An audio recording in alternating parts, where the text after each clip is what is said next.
आज हम आपको अलाउद्दीन खिलजी के बारे में कुछ ऐसी ही बातें बताएंगे जिसे सुनने के बाद आप हैरान रह जाएंगे। खिलजी वंश का दूसरा शासक अलाउद्दीन खिलजी था, जिसने आक्रामकता के साथ अपने साम्राज्य का विस्तार दक्षिण भारत के मुदेर तक किया। खिलजी ने अपने शासनकाल में बहुत से हमले किए और इन सभी हमलों में मलिक गफूर ने साथ दिया था।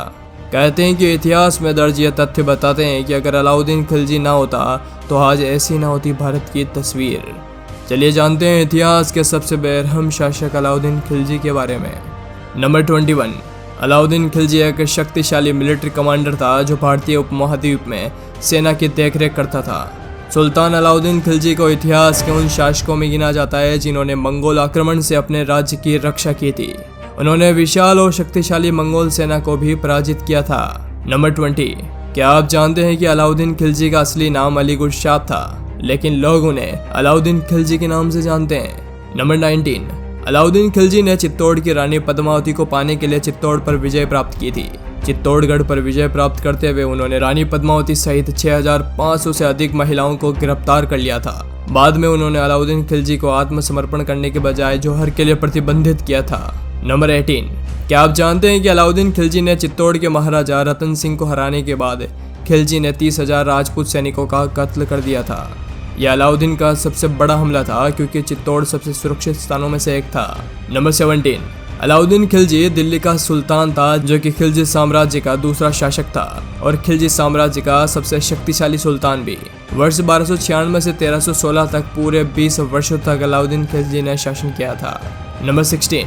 अलाउद्दीन खिलजी ने अपने शासनकाल में भांग और जुए पर बुरी तरह से प्रतिबंध लगा दिया था और भांग और जुए को सख्ती से मना कर दिया था। नंबर 15। क्या आप जानते हैं कि खिलजी ने अपने शासनकाल में टैक्स के लिए एक बेहतरीन योजना बनाई थी जिसमें वह प्रभावी तरीके से लोगों से टैक्स वसूलता था। यह टैक्स व्यवस्था इतनी प्रभावी थी कि उसकी इस व्यवस्था को 19वीं और 20वीं शताब्दी के शासकों ने भी अपनाया था। नंबर 14। अलाउद्दीन खिलजी को यह डर था कि यह जितने भी अमीर घराने हैं यह एक संगठन बना सकते हैं जिससे वह परेशानी में आ सकता है। इसलिए अलाउद्दीन खिलजी ने अमीर घरानों को आपस में शादी करने पर पूरी तरह से रोक के रखा था। नंबर 13। वैसे तो अलाउद्दीन खिलजी एक सुन्नी मुस्लिम था, लेकिन उसने अपने किसी भी फैसले में किसी भी मुस्लिम शासकों की राय नहीं ली।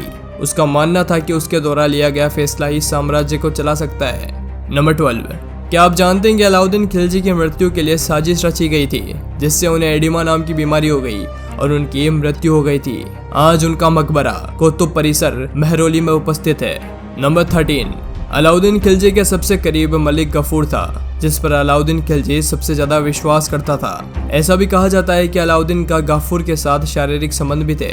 नंबर 12। क्या आप जानते हैं कि अलाउद्दीन खिलजी ने अपने सगे चाचा और ससुर का कत्ल करके अपना दिल्ली का सुल्तान बनने का ख्वाब भी सच किया था। नंबर 11। क्या आपको पता है कि अलाउद्दीन खिलजी की मृत्यु के 4 साल बाद ही खिलजी साम्राज्य का अंत हो गया था और वहां से तुगलक वंश की शुरुआत हुई थी। नंबर 10। अलाउद्दीन को अपने 20 साल के शासनकाल में खिलजी वंश का सबसे सफल शासक माना जाता था। इस 20 वर्षों में अपने शासन के तहत और अपनी शक्ति के चरम पर अलाउद्दीन की सेना ने अफगानिस्तान से बिहार तक और कश्मीर से कर्नाटक तक प्रमुख हिस्सों को नियंत्रित कर रखा था। नंबर 9। दक्षिण भारत पर जीत हासिल करने वाला अलाउद्दीन खिलजी पहला मुस्लिम सुल्तान था जिसने दक्षिण भारत पर जीत हासिल की और वहाँ उसने भव्य मस्जिद का निर्माण किया। नंबर 8। अलाउद्दीन खिलजी थोड़ा आक्रामक था, लेकिन वह भ्रष्टाचार के खिलाफ था। उसने ऐसे नियम भी बनाए थे जिससे उनके शासनकाल में कृषि में बहुत सुधार आया और किसानों को बहुत फायदा पहुंचा था। नंबर 7। अलाउद्दीन खिलजी वासना का बहुत बड़ा आदी था। उसके हरम में 50,000 से ज्यादा पुरुष, महिलाएं और उनके बच्चे हमेशा मौजूद रहते थे। नंबर 6। क्या आप जानते हैं कि अलाउद्दीन खिलजी ने अपने शासनकाल में बहुत गलत काम किए, लेकिन उसने कुछ अच्छी व्यवस्था भी बनाई जिसमें आम लोगों को बहुत फायदा हुआ। यहाँ तक कि उसने कृषि पर लगने वाले टैक्स भी 50% मुफ्त कर दिया था। नंबर 5।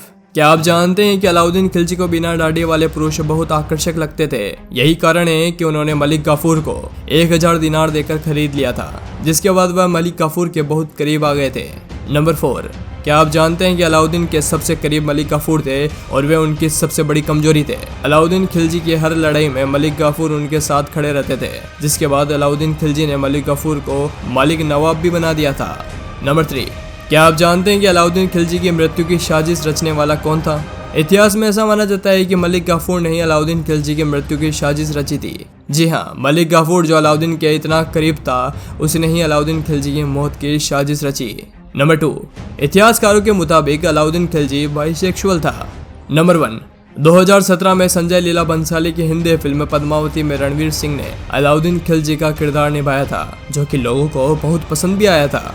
दोस्तों, आज के इस एपिसोड में बस इतना ही। वीडियो पसंद आए तो जरूर से लाइक करें और अपने इस हिस्ट्री चैनल को सब्सक्राइब करें और दबाएं इस बेल आइकन को, ताकि आने वाली वीडियोस का अपडेट आपको मिलता रहे। धन्यवाद।